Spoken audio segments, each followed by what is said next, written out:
Qué gran paradoja decir, cuando soy débil entonces soy fuerte. Por pura lógica, una debilidad es un obstáculo para cualquiera, una limitación. Así concebía Pablo su aguijón al principio. La lección que el apóstol debe aprender ahora es que Dios piensa exactamente al revés. No se trata solo de que la espina no estorba al Todopoderoso, sino que precisamente es ahí, en la debilidad, donde el Señor puede manifestar su poder.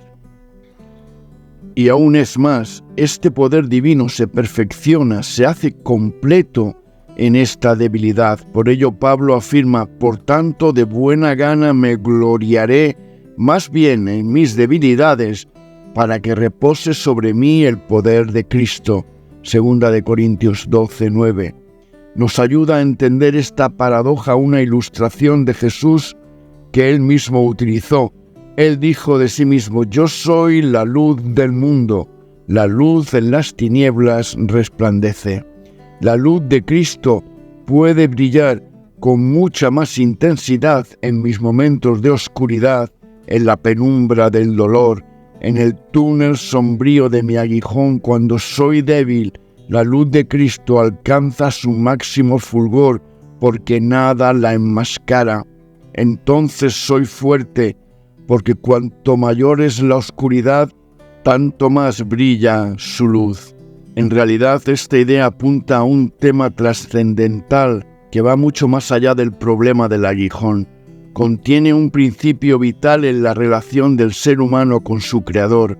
Un gran obstáculo para acercarse a Dios es sentirse fuerte, sentirse autosuficiente. Las fantasías de omnipotencia, el deseo de ser como Dios, han sido una constante en la historia de la humanidad desde que Adán y Eva fueron tentados y cayeron en este pecado de la autosuficiencia. La soberbia, una de las causas principales de nuestra rebeldía contra Dios, es un gran estorbo para la fe. ¿Por qué? Porque suele acentuarse cuando todo nos va bien en la vida, haciéndonos sentir muy importantes. Si uno cree que es un semidios, entonces no hay lugar para el verdadero Dios en su corazón. Por el contrario, un sentimiento de debilidad, ya sea físico, moral o existencial, suele ser terreno abonado para la fe en Dios y para que su poder se manifieste. Por supuesto, no siempre es así. Encontramos notables ateos que sufrieron mucho, como Nietzsche, atormentado por el aguijón lacerante de una terrible enfermedad que lo llevó a la locura. No obstante, detrás de la frase «yo no necesito a Dios» se esconde muchas veces el pecado de la iglesia de la Odisea, la soberbia. Tú dices: yo soy rico y me he enriquecido, y de ninguna cosa tengo necesidad, pero no sabes que tú eres un desventurado, miserable, pobre, ciego y desnudo. Apocalipsis 3:17. ¿Concluimos entonces que la fe es solo para los débiles? O como decía el mismo Nietzsche, ¿hay que estar suficientemente enfermo para hacerse cristiano? Una respuesta completa a este tema escapa al propósito de este vídeo. Pero vamos a intentar resumirla brevemente. Si entendemos por débiles a personas con poca capacidad intelectual, de inteligencia pobre, entonces la respuesta es claramente no. Hay ejemplos rutilantes en la palabra de Dios y en la historia de hombres y mujeres con un intelecto privilegiado, líderes destacados y brillantes en todas las áreas del conocimiento humano, que han tenido una profunda fe en Dios. Pero en otro sentido, sí, la fe es para los débiles, para los que se sienten pobres. Primera bienaventuranza al contemplar su pequeñez y su miseria delante de la grandeza y la santidad de Dios. Jesús mismo nos lo aclara de forma rotunda cuando dice: los sanos no tienen necesidad de médicos, sino los enfermos.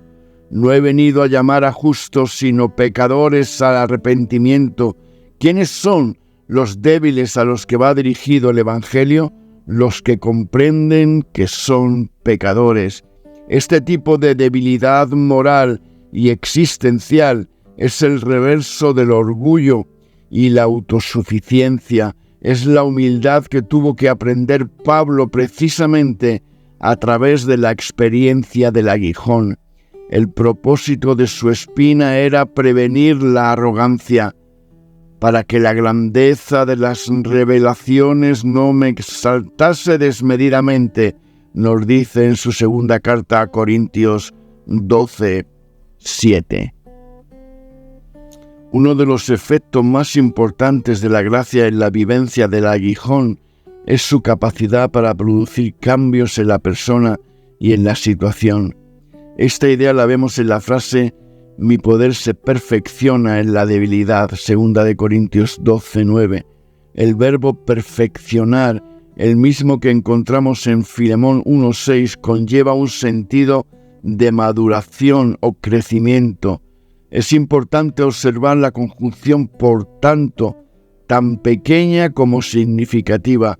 Es el vínculo que une la breve respuesta de Dios, que consideramos, con la relación de Pablo con el Señor. Es decir, hay una clara relación de causa-efecto entre esta respuesta y las consecuencias sobre el mismo apóstol. Cuando Dios habla al corazón, algo cambia. Dios puede cambiar las circunstancias, y ello ciertamente ocurre a veces, pero sobre todo Dios cambia a las personas, y cuando esto sucede, incluso estas mismas circunstancias nos parecen distintas, como si de un pasaje nuevo se tratara. Esta fue la experiencia de Pablo. Su aguijón siguió siendo el mismo dolor, la misma humillación, pero algo ha cambiado de forma extraordinaria. El apóstol no parece ser la misma persona que escribe en 2 Corintios 12:7. ¿Qué ha ocurrido? La gracia, este multiforme tesoro de recursos divinos, ha operado en Pablo una de sus funciones más propias, la transformación de actitudes. El Espíritu Santo opera 3 grandes cambios que configuran una profunda experiencia espiritual. Cambia la óptica, los prismáticos de Dios, cambia las actitudes, el aguijón pierde su veneno, cambia la situación, Dios abre caminos en el desierto.